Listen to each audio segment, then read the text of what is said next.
ನಮಸ್ಕಾರ ಸ್ನೇಹಿತರೆ. ಶನಿ ಹೆಗಲೇರಿ ತಲೆಯೇರಿ ಕೂತಾಗಿದೆ. ಇನ್ನು ಏನೇ ಇದ್ದರೂ ಕೂಡ ಈ ಶನಿಯ ಆಟವನ್ನು ಎದುರಿಸಲೇಬೇಕು, ಅನುಭವಿಸಲೇಬೇಕು. ಬೇರೆ ಯಾವುದೇ ರೀತಿಯಾದಂಥ ವಿಧಿ ಇಲ್ಲ. ಯಾವಾಗ, ಎಷ್ಟು ದಿನ, ಅದು ಈಗಿರುವಂಥ ಪ್ರಶ್ನೆ. ನಾನು ಯಾರ ಬಗ್ಗೆ ಹೇಳ್ತಿದ್ದೀನಿ ಬಹುಶಃ ನಮ್ಗೆ ಗೊತ್ತಾಗಿರ್ಬೋದು.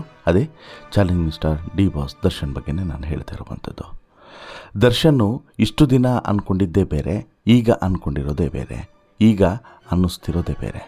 ಉಪ್ಪು ತಿಂದ ಮೇಲೆ ನೀರು ಕುಡಿಲೇಬೇಕು. ಕರ್ಮದ ಫಲ ಇದೇ ಜನ್ಮದಲ್ಲೇ ಅನುಭವಿಸ್ಬೇಕು. ನಾವು ಬಿತ್ತಿದ ಬೀಜವೇ ನಮಗೆ ಫಲ ಕೊಡುತ್ತೆ. ನಮ್ಮ ಭವಿಷ್ಯ ನಮ್ಮದೇ ಆಯ್ಕೆ. ಯಾರೇ ಇರಲಿ, ಎಷ್ಟೇ ದೊಡ್ಡವರೇ ಆಗಿರಲಿ, ಕರ್ಮದ ಲೆಕ್ಕವನ್ನು ಇಲ್ಲಿ ಚುಕ್ತಾ ಮಾಡಲೇಬೇಕು. ಕಾನೂನಿನ ಮುಂದೆ ಎಲ್ಲರೂ ಕೂಡ ಸರಿಸಮಾನರು.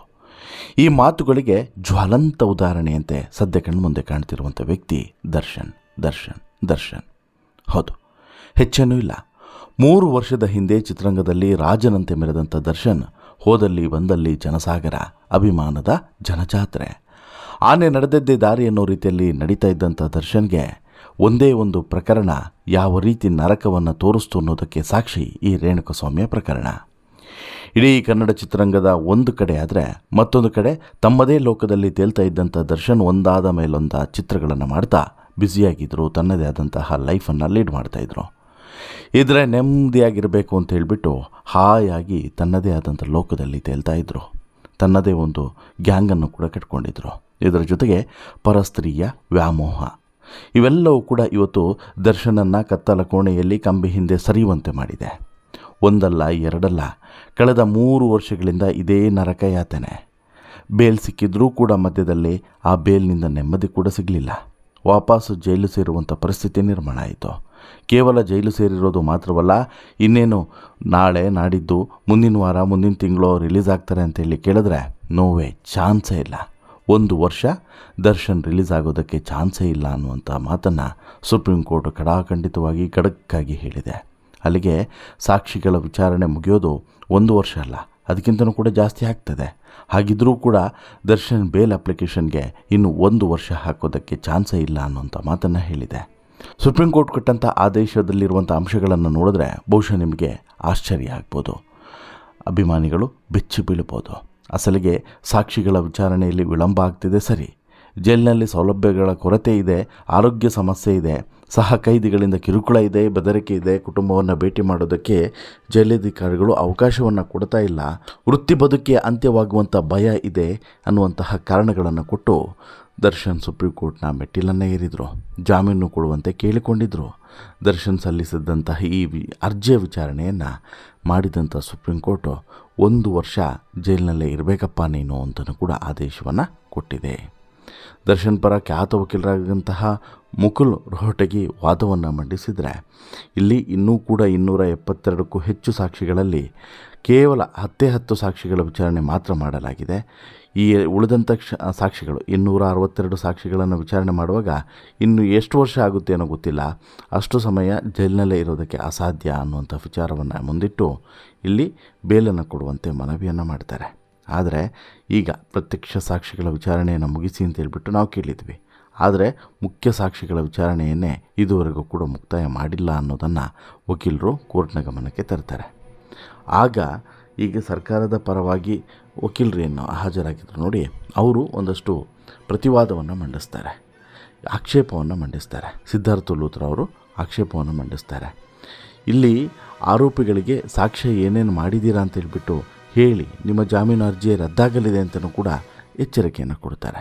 ಬಳಿಕ ನ್ಯಾಯಾಲಯಕ್ಕೆ ಮಾಹಿತಿಯನ್ನು ನೀಡಿದಂಥ ವಕೀಲರು 60 ಪ್ರಮುಖ ಸಾಕ್ಷಿಗಳ ವಿಚಾರಣೆ ನಡೆಸೋವರೆಗೂ ಕೂಡ ಜಾಮೀನನ್ನು ಕೊಡಬಾರ್ದು ಅನ್ನುವಂಥ ಮನವಿಯನ್ನು ಮಾಡ್ತಾರೆ. ಮುಂದಿನ 1 ವರ್ಷದ ಒಳಗಡೆ ಸಾಕ್ಷಿಗಳ ವಿಚಾರಣೆ ಮುಗಿಸೋದಾಗಿಯೂ ಕೂಡ ಕಮಿಟ್ಮೆಂಟನ್ನು ಕೊಡ್ತಾರೆ.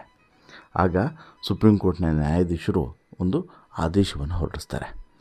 1 ವರ್ಷದಲ್ಲಿ 60 ಪ್ರಮುಖ ಸಾಕ್ಷಿಗಳ ವಿಚಾರಣೆಯನ್ನು ನಡೆಸಬೇಕು. ವಿಚಾರಣಾ ನ್ಯಾಯಾಲಯ ಖಾಲಿ ಇದ್ದು ವಾರಕ್ಕೆ 2 ದಿನ ಮಾತ್ರ ಕೆಲಸ ಮಾಡ್ತಾ ಇದೆ. ಹೀಗಾಗಿ ಇದನ್ನು ಪ್ರತಿನಿತ್ಯ ವಿಚಾರಣೆ ನಡೆಸೋದಕ್ಕೆ ಅವಕಾಶವನ್ನು ಮಾಡಿಕೊಡಬೇಕು, ಅದಕ್ಕೆ ಸೂಕ್ತವಾದಂಥ ಕ್ರಮಗಳನ್ನು ತೆಗೆದುಕೊಳ್ಬೇಕು ಅನ್ನುವಂತಹ ಒಂದು ಆದೇಶವನ್ನು ಹೊರಡಿಸಿ ಎರಡೂ ಕಡೆಯ ವಾದ ಪ್ರತಿವಾದವನ್ನು ಆಲಿಸಿದ ಬಳಿಕ ನ್ಯಾಯಮೂರ್ತಿಗಳಾದಂತಹ ಫರ್ದಿವಾಲಾ ಮತ್ತು ನ್ಯಾಯಮೂರ್ತಿಗಳಾದಂಥ ವಿಜಯ್ ಬಿಷ್ಣೋಯವರ ಪೀಠ 1 ವರ್ಷದ ಒಳಗಡೆ 60 ಸಾಕ್ಷಿಗಳ ವಿಚಾರಣೆಯನ್ನು ಮುಗಿಸಿ ಆ ಬಳಿಕ ವಿಚಾರಣಾ ನ್ಯಾಯಾಲಯದಲ್ಲಿ ಆರೋಪಿ ದರ್ಶನ್ಗೆ ಜಾಮೀನು ಅರ್ಜಿ ಸಲ್ಲಿಸೋದಕ್ಕೆ ಅವಕಾಶ ಇರ್ತದೆ.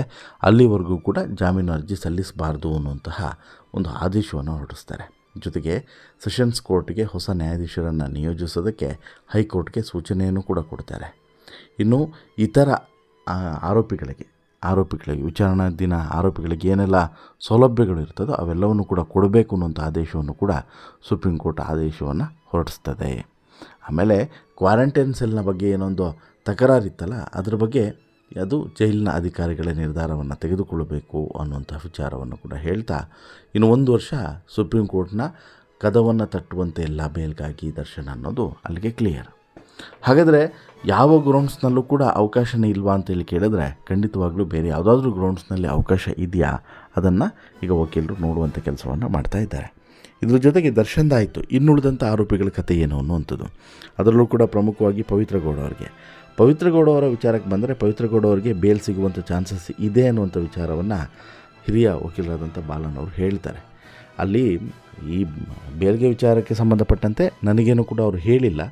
ಸುಪ್ರೀಂ ಕೋರ್ಟ್ಗೆ ಬಹುಶಃ ಬೇರೆ ಲಾಯರನ್ನು ಇಟ್ಬಿಟ್ಟು ಅವರು ಬೇಲ್ಗೆ ಅಪ್ಲೈ ಮಾಡಬಹುದು. ಬಟ್ ಅವರಿಗೆ ಕೆಲವು ಗ್ರೌಂಡ್ಸ್ಗಳಲ್ಲಿ ಬೇಲ್ ಸಿಗುವಂಥ ಚಾನ್ಸಸ್ ಹೆಚ್ಚಾಗಿರ್ತದೆ ಅನ್ನೋದನ್ನು ಕೂಡ ಇಲ್ಲಿ ಹಿರಿಯ ವಕೀಲರು ಹೇಳ್ತಾರೆ. ಇಲ್ಲಿ ದರ್ಶನ್ಗೆ 1 ವರ್ಷ ಬೇರೆ ಯಾವುದೇ ಗ್ರೌಂಡ್ಸ್ ಬಿಟ್ಟು ಈ ಗ್ರೌಂಡ್ಸ್ನಲ್ಲಂತೂ ಜಾಮೀನು ಅರ್ಜಿಯನ್ನು ಸಲ್ಲಿಕೆ ಮಾಡೋದಕ್ಕೆ ಅವಕಾಶವೇ ಇಲ್ಲ. 1 ವರ್ಷ ಜೈಲಿನಲ್ಲೇ ಇರಬೇಕಾದಂತಹ ದುಸ್ಥಿತಿ ಬಂದೊದಗಿದೆ. ಆದರೆ ಪವಿತ್ರ ಗೌಡ ಕಥೆ ಏನು ಅಂತೇಳಿ ನೋಡಿದ್ರೆ, ಅವರಿಗೆ ಅವಕಾಶ ಅಂತೂ ಇದೆ, ಜಾಮೀನು ಅರ್ಜಿಯನ್ನು ಸಲ್ಲಿಸೋದಕ್ಕೆ ಅವಕಾಶ ಅಂತೂ ಇದೆ. ಬಟ್ಟು ಅಲ್ಲಿ ಪ್ರತ್ಯೇಕವಾದಂಥ ಅರ್ಜಿಯನ್ನು ಸಲ್ಲಿಸ್ಬೋದು. ಆ ಅರ್ಜಿ ಯಾವ ರೀತಿ ಇರುತ್ತೆ, ಆಮೇಲೆ ಅಲ್ಲಿ ಕೆಲವೊಂದಷ್ಟು ಎಕ್ಸ್ಟ್ರಾರ್ಡಿನರಿ ಗ್ರೌಂಡ್ಗಳಿದ್ದಾವೆ. ಸಿಂಗಲ್ ಪೇರೆಂಟ್ ಅನ್ನುವಂಥದ್ದು, ಮಗಳು, ಇವೆಲ್ಲವೂ ಕೂಡ ಅಡ್ವಾಂಟೇಜು. ಇನ್ನು ಈ ಹತ್ಯೆ ಪ್ರಕರಣದಲ್ಲಿ ಅವರ ಪಾತ್ರ ತುಂಬ ಕಡಿಮೆ ಇದೆ ಅಥವಾ ಪಾತ್ರವೇ ಇಲ್ಲ ಅಂತಲೂ ಕೂಡ ಹೇಳ್ಬೋದು. ಹಾಗೆಯೇ ಈ ಕಡೆಗೂ ಆ ಕಡೆಗೂ ಜಂಪ್ ಆಗಬಹುದು. ಹೀಗೆ ಕೆಲವೊಂದಷ್ಟು ಅವಕಾಶಗಳಿದ್ದಾವೆ. ಈ ಅವಕಾಶಗಳ ಮೇಲೆ ಬಹುಶಃ ಜಾಮೀನು ಸಿಕ್ಕರೂ ಕೂಡ ಸಿಗಬಹುದು ಅಂತೇಳಿ. ಇನ್ನು 272 ಸಾಕ್ಷಿಗಳು, ಆ ಸಾಕ್ಷಿಗಳಲ್ಲಿ 10 ಸಾಕ್ಷಿಗಳ ವಿಚಾರಣೆ ಆಗಿದೆ. 262 ಸಾಕ್ಷಿಗಳು ಬಾಕಿ ಇದ್ದಾವೆ. ಅಷ್ಟೂ ಸಾಕ್ಷಿಗಳ ವಿಚಾರಣೆ 1 ವರ್ಷದ ಒಳಗಡೆ ಮಾಡೋದಕ್ಕೆ ಅಸಾಧ್ಯ. ಒಂದು ವೇಳೆ ಮಾಡಿದರೆ ಬಹುಶಃ ಮುಂದಿನ ಯಾವಾಗ ಸಾಕ್ಷಿಗಳ ವಿಚಾರಣೆ ಕಂಪ್ಲೀಟಾಗಿ ಮುಗಿಯುತ್ತೋ ಆ ನಂತರ ಏನೇ ಇದ್ದರೂ ಕೂಡ ಭವಿಷ್ಯಗಳು ನಿರ್ಧಾರ ಆಗ್ತದೆ, ಏನು ಎಂತ ಅಂತ ಹೇಳ್ಬಿಟ್ಟು. ಆರೋಪಿಯೋ ಅಪರಾಧಿಯೋ ಮತ್ತೊಂದು ಪ್ರತಿಯೊಂದು ಕೂಡ ಆಗ ನಿರ್ಧಾರ ಆಗುವಂಥದ್ದು. ಸೊ ದಟ್ಟು ಈಗ ಅಲ್ಲಿವರೆಗೂ ಕೂಡ ಇವರಿಗೆ ರಿಲೀಫ್ ಸಿಗೋದು ಕಷ್ಟನೇ. ಯಾರಿಗೆ ದರ್ಶನ್ಗಂತೂ ರಿಲೀಫ್ ಸಿಗೋಲ್ಲ. ಪವಿತ್ರ ಕೂಡ ಸಿಕ್ಕಿದ್ರೂ ಕೂಡ ಸಿಗಬಹುದು, ಸಿಗದೂ ಕೂಡ ಇರ್ಬೋದು ಅನ್ನೋದನ್ನು ಕೂಡ ಈಗ ವಕೀಲರು ಹೇಳ್ತಾ ಇದ್ದಾರೆ. ಬಟ್ ತುಂಬ ಚಾಲೆಂಜಸ್ ಇದೆ ರೀ, ಮುಂದಿನ ದಿನಗಳು ತುಂಬ ಚಾಲೆಂಜಸ್ ಇದೆ. ಅದಕ್ಕೆ ಹೇಳಿದ್ದು, ಉಪ್ಪು ತಿಂದವರು ನೀರು ಕುಡಿಲೇಬೇಕು, ಕುಡಿತಾ ಇದ್ದಾರೆ. ಬಹುಶಃ ಕರ್ಮದ ಫಲ ಇವೆಲ್ಲವೂ ಕೂಡ ಅನುಭವಿಸಲೇಬೇಕಾಗುತ್ತೆ ಅಂಥೇಳಿ. ನಿಮಗೇನು ಅನಿಸುತ್ತೆ ಸ್ನೇಹಿತರೆ, ಒಟ್ಟಾರೆ ಈ ಪ್ರಕರಣದ ಬಗ್ಗೆ, ಈ ಹೈ ಪ್ರೊಫೈಲ್ ಪ್ರಕರಣ ತಿರುವನ್ನು ಪಡೀತಿರೋದ್ರ ಬಗ್ಗೆ ನಿಮ್ಮ ಅಭಿಪ್ರಾಯವನ್ನು ಕಮೆಂಟ್ ಮಾಡಿ ತಿಳಿಸಿ. ಜೊತೆಗೆ ಇಷ್ಟ ಆಯಿತು ಅಂತ ಹೇಳಿದ್ರೆ ಲೈಕ್ ಮಾಡಿ, ಶೇರ್ ಮಾಡಿ, ಚಾನಲ್ಗೆ ಸಬ್ಸ್ಕ್ರೈಬ್ ಆಗೋದನ್ನು ಮರಿಬೇಡಿ. ಧನ್ಯವಾದ.